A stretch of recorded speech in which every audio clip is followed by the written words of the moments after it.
That had to do with the steps that were taken by the people of God to go from where we are in our sinful state up into the Feast of Tabernacles. Now remember, as we mentioned in our first tape, the Day of Atonement took place on the 10th day of the 7th month. That was the most solemn and the most sincere time in the whole Israelite nation. They had to make sure that all their sins were confessed. They had to make sure that the blood of the Lamb was applied to all their sins so that they could be forgiven and come into fellowship with God. But notice this.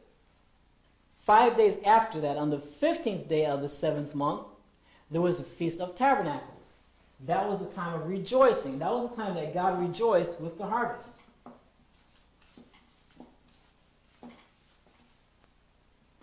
So 15, the number 15, the reason why God allowed the ark to be raised up 15 degrees over the highest mountain is because it's a type of the Feast of Tabernacles.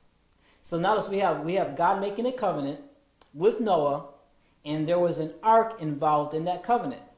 We can call this very much the Ark of the Covenant because this is the very first covenant that God established with mankind. So they had the Ark of the Covenant. They went up 15 degrees over the highest mountain. This is the highest mountain. 15 degrees upward. Maybe I should make this a little shorter. 15 degrees upward from the highest mountain. The waters lifted up the ark. Again, I'm a minister. I'm not an artist, so bear with me. 15 degrees. Actually, 15 cubits. We probably don't have enough time to really go in and explain in detail the Feast of Tabernacles. But just keep note of the fact that God is using everything that we've just talked about in Genesis to show us not only what took place in the old world, but that old world is a dramatic type of what God is going to do in our world. This represents the highest mountain.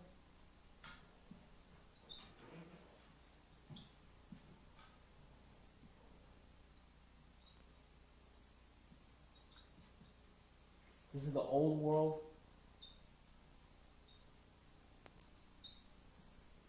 Destroyed by the waters of the flood.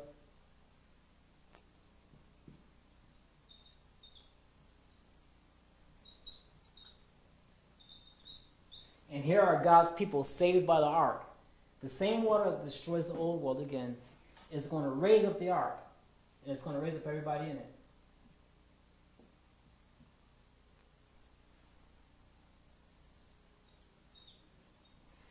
A type of the Feast of Tabernacles. Now, we don't have time to address this in this section, but when we come into our next session, we're going to address the question of, since we can see that God is using Genesis and all of the different mysteries and prophecies in Genesis as a type, where does that leave us in our day? And how exactly can you and I count the number of our days as we are instructed to do in Psalm 90 verse 12? Because from what we've seen so far, it should be clear that we are only 3 years away from the entire consummation of God's plan of salvation and the demonstration of sin upon this earth. So, for those of you that have followed us in the first and the second tape, you don't want to miss tape 3 because we're going to get into some of the very detailed time prophecies.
power of the first beast before him. Now that word before doesn't mean before in time. He means he exercises all the power of the first beast that was before him in his presence, just like you guys are before me right now. Okay? So he exercises all the power of the first beast that was before him, and he causes the earth and all them that dwell therein to worship the first beast, who had a deadly wound that was healed. Now, I want to make this point also before I go on. The first beast is the Maitreya, or the Antichrist. He's in the direct presence of all the people and also the second beast. But notice it says that he has a deadly wound by a sword. Now, we just read from Daniel chapter 4 and 5 that the kingdom of Babylon received its deadly wound in 539, right? And the kingdom of Babylon lied dormant for 2,520 years, according to prophecy, Daniel chapter 4 and 5. But according to Revelation chapter 13, the people of the world are going to be marveling over this Antichrist for another reason, because he received a deadly wound by a sword and still was alive. What I believe is that he's going to receive a wound that's going to make everybody in the world think that he's dead. He may very well be dead, but he's going to come back to life, because he mimics and he copies everything that Christ does. And so the people of the world are going to marvel when they see the beast that had the wound by a sword and did live. The scripture brings this out twice in the book of Revelation chapter 13. So they're going to be amazed at his amazing power. Number one, because he's overthrown the three major political powers. And number two, because he apparently has the power of resurrection. He was given a blow that should have killed any man permanently, but now he's still alive. That's going to be another thing that's going to cause the people to worship him. But the second beast, or the false prophet, in verse 13 says, and he does great wonders, so that he makes fire come down from heaven on the earth in the sight of men. And he deceives them that dwell on the earth by means of the miracles which he had power to do in the sight of the beast. That could be technology. It could be done by technology. The scripture also says he's going to be doing all signs and wonders and lying wonders. The dragon, remember, gave him his power, all the power of the dragon.